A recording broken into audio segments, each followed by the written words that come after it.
G'day. Typical that it's windy. I was wondering in bed last night and I thought I'd ask you guys, do you consider yourself to be claustrophobic? Now, I never thought I was until years ago when we went to Vietnam.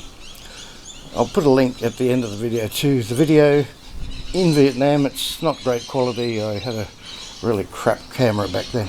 And yes, I've had a haircut, by the way. Had about this much off. Which may not look it, but anyway, there we are. And by the way, quite bizarrely, just before setting up to film this, I was just chatting to my niece, g'day Jen, about claustrophobia. And well, before I mentioned it, she said she was claustrophobic.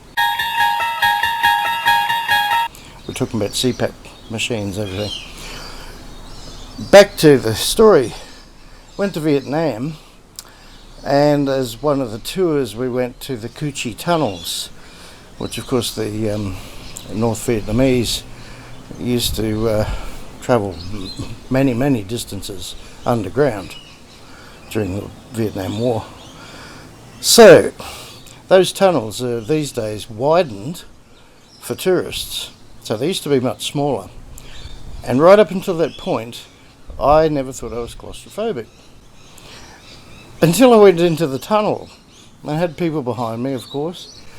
Not only are you hunched right over, but the thing literally, like some of you would probably realise I'm not a small guy, and I was even smaller then. I actually felt like I was going to get trapped in there. So you go head first, crouched over, which is really uncomfortable, especially if you've got a bad back anyway, like me. I only went probably 10 feet, and I thought, I can't cope with this. And I said, let me out. And of course, they all said behind me, can't get out, you've got to go straight ahead. Apparently, like 10 metres or so forward, there was an exit there. Of course, my girlfriend went all the way to the first exit, which is a lot further. And I tell you what, I was literally drenched in sweat. It was horrible. It was like almost feeling as though you've been buried alive. Bloody awful. And so when I finally made it to the exit, I literally, no joke, not exaggerating, I was literally shaking like this, like bad acting. And I shook myself over to the nearest seat and I plonked down, and I was, no joke at all, literally drenched in sweat, as if you'd poured in a couple of buckets of water over me. And I couldn't stop shaking for quite some time. I even had trouble lighting up my cigarette.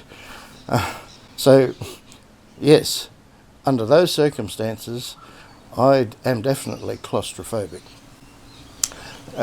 Speaking of relatives, reminds me of years ago when my cousin came back from a tour of Egypt. In the pyramids, he was describing it to me. Now, I knew there were corridors, many, that you can walk in, but apparently they're a lot smaller than I thought.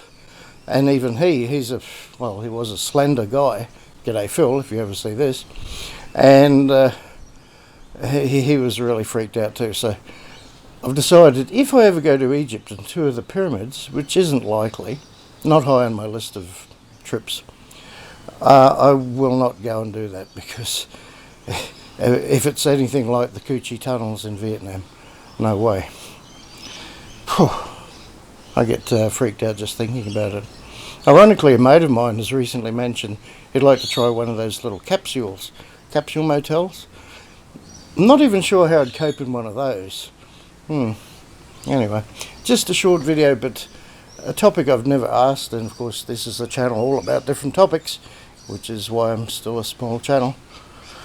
So, okay, throw it over to you, leave it in the comments. Do you think you're claustrophobic, or maybe you're claustrophobic under certain circumstances? Let me know. Cheers.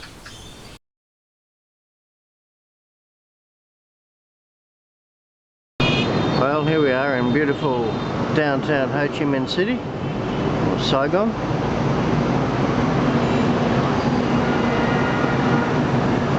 And good luck trying to cross the roundabout over there.